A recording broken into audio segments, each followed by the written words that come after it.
Thank you so much. The study that I'm going to present today was developed early this year at Karma, and I would like to introduce a number of principles that musicians can rely on if they actually want to perform music on networks, and also composers can use these ideas in order to create pieces for the network. So it's really in terms of performance, in terms of musical performance, people play musical instruments on the network, and not so much on performance in terms of the network performance, even though both are obviously related. So we know from early research that latency in vocal communications is not as critical as in music performance. 500 milliseconds, you can actually maintain a regular conversation over a teleconference system without any disruption at all. However, for musical performance, we have a number of research papers that actually have shown throughout the years that the latency tolerance is in the orders of tens of milliseconds. And even early on, there's some research that somehow relates to this, which in the late 50s by Birch, where he was actually not studying the issue of latency so much, but he was trying to figure out how much time displacement can we tolerate in order to perceive sounds as overlapping. He demonstrated that if we have sounds that are displaced in time over 20 milliseconds, they are perceived as separate sounds. Obviously, this is not exactly the same thing, but we might argue that the difficulty in discerning the order of sound events will probably introduce a difficulty in synchronizing music interaction as well. We also know that these values of what we call the latency tolerance are in fact not a fixed value for everyone. The idea is that these values will be very different according to many different situations. So, considering all this, what we're trying to do is to lay out a set of basic principles that can be, as I said, used by musicians, performers, and composers in order to make better use of the network as a medium for remote performance. And I will briefly talk about these first four principles, which are already quite well studied on the research in our field. And at the end, I will present the latest work that we've done that is mostly about the takt times. So in terms of the EPT, the ensemble performance threshold, which is basically the measurement that we can take from a musical performance, specific musical performance, from all the research that has been done in all the papers that I've showed. Let me go back here. From all this work that goes from first paper from Schuett, and Chris Schaefer has done a number of experiments on this. Nelson Lago from Brazil, me and Alex in 2005 we did some work as well. Elaine Chiu. Well, there's a number of all these papers refer to different experiments trying to figure out what is the latency that musicians can tolerate before they break apart, the EPT. And we know now that this is not a fixed value, and this diagram shows the different values that you can have for different situations.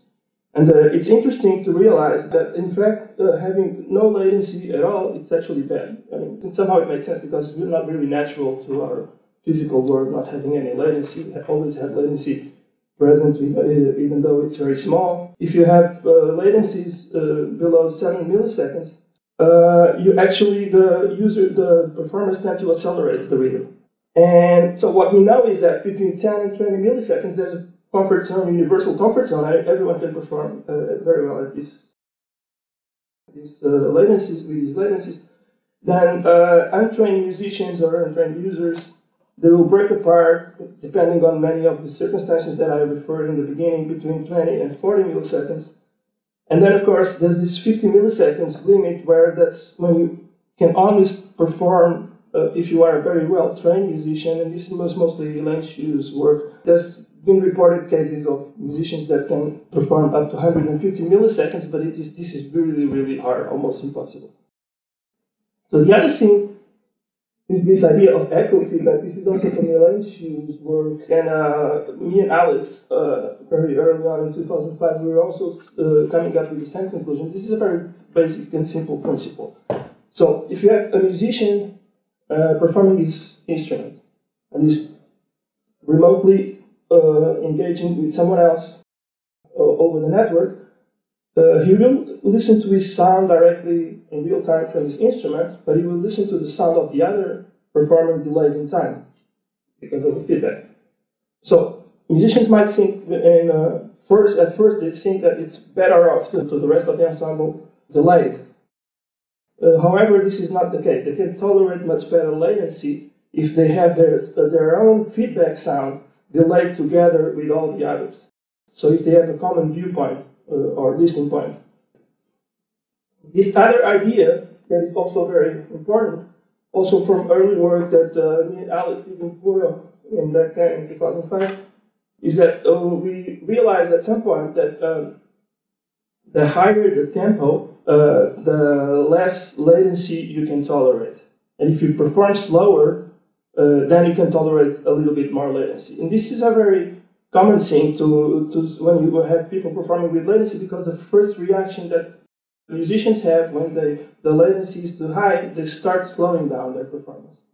And there's this very interesting example from an experiment in 2006 in Karma and Banff, where the St. Lawrence String Quartet were performing this with around 50 milliseconds delay, which is pretty low, but still they couldn't perform at the tempo where they originally started, which was about 150 BPM.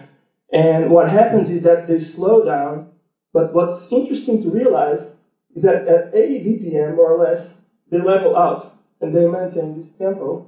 And so this is possibly because at 80 BPM, that's the tempo that they are comfortable performing for a 50 millisecond delay. I'll just play. Okay, the perfect guitar. Take one.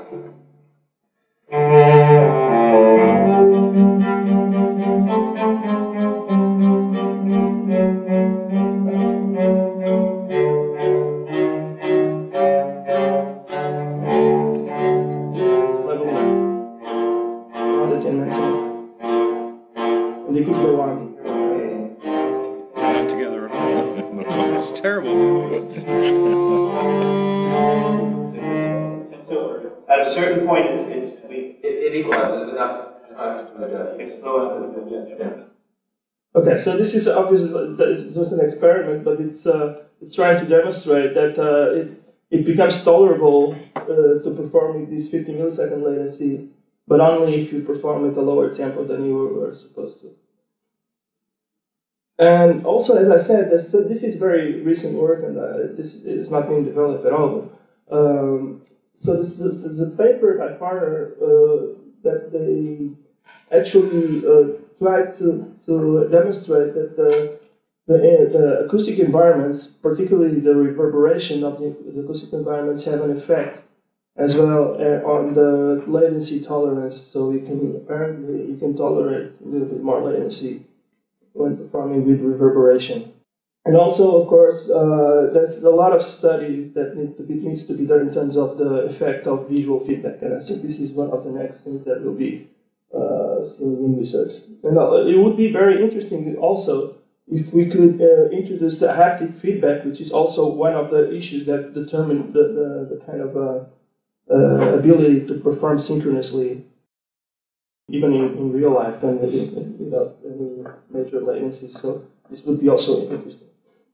So let's move on then to the experiment that we conducted at Karma. And so we had this idea from the auditory scene analysis research by Bregman, where there's this particular part of his research where he tries to demonstrate how slow attack sound events are perceived as synchronous, and sharp attack or very fast attack sound events with the same overlapping time displacement are perceived not only as separate events, but you can actually distinguish the order of these events. So I have the experiment from Brackman here that I will just show so we have an idea of what we are talking about.